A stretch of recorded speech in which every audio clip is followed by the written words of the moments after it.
Electric vehicles are better for the environment, aren't they? Better at least than gas guzzling traditional cars. Well, maybe not. There's a column in The Hill with the headline Environmentalists should lead the charge against electric vehicles. Its author is our guest, Dr. Donald Vaart, who is a senior fellow at the John Locke Foundation and former secretary of North Carolina's Department of Environmental Quality. And what gives, Don? Environmentalists are the ones who should say no to electric vehicles? Yes, at least right now, at least for the foreseeable future. There's a lot of misinformation about electric vehicles, but if you do the research, you'll find the studies that are out there that support delaying, at least for now, for the foreseeable future, a wholesale transformation of our transportation sector into electrified vehicles.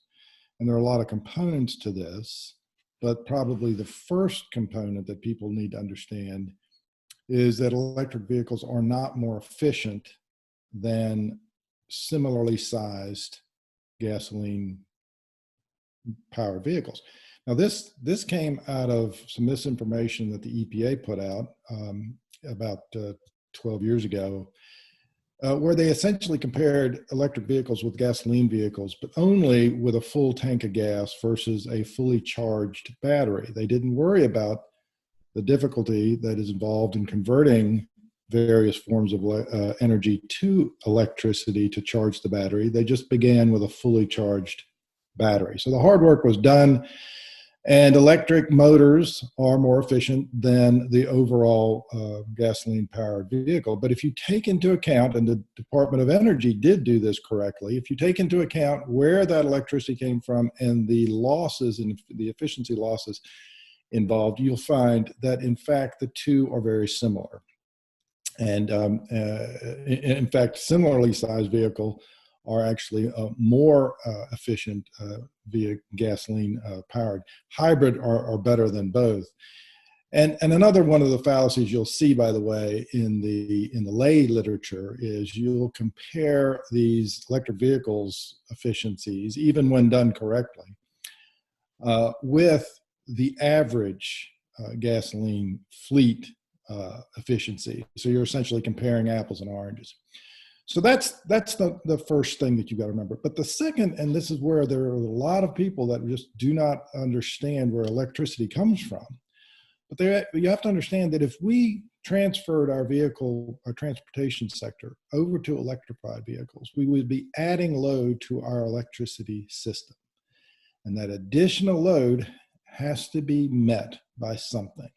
And so where does that something come from?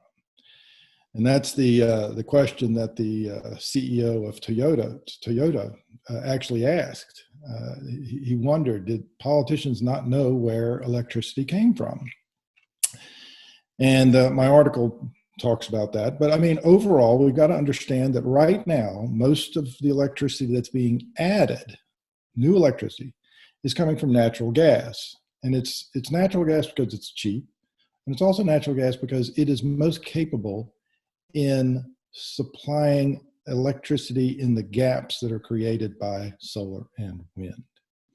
And so that tells that transfer then will simply transfer CO2 and greenhouse gas emissions from your tailpipe to CO2 and methane emissions, which are more powerful in terms of greenhouse gases, to power generation.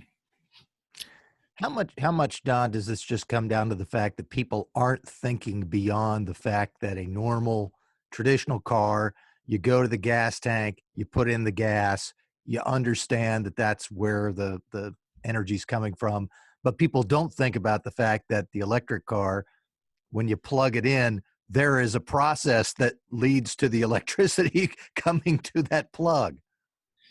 I think there actually are people who fail to grasp that because I don't have a tailpipe on an electric vehicle, I'm somehow cleaner. But even if you set aside the GHG emissions associated with electric vehicles through the generation of electricity, transporting the electricity across transmission lines and to their garage, versus gasoline engines. You've also got to consider the incredible environmental impact that the manufacturing of batteries entails.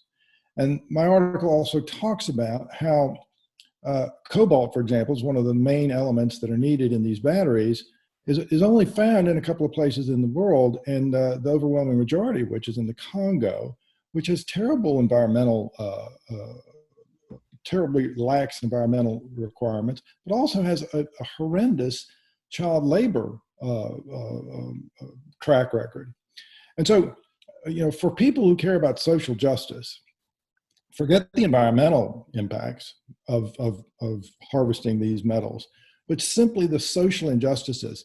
That there's the labor question, and then if you come back to the cost and the use of electric vehicles, you'll see that electric vehicles overwhelmingly favor the well-off people. First of all, they're the only ones that can take advantage of the tax credits, but also many people, many lower income people have to commute to work, sometimes long distances from their affordable housing to wherever they're working.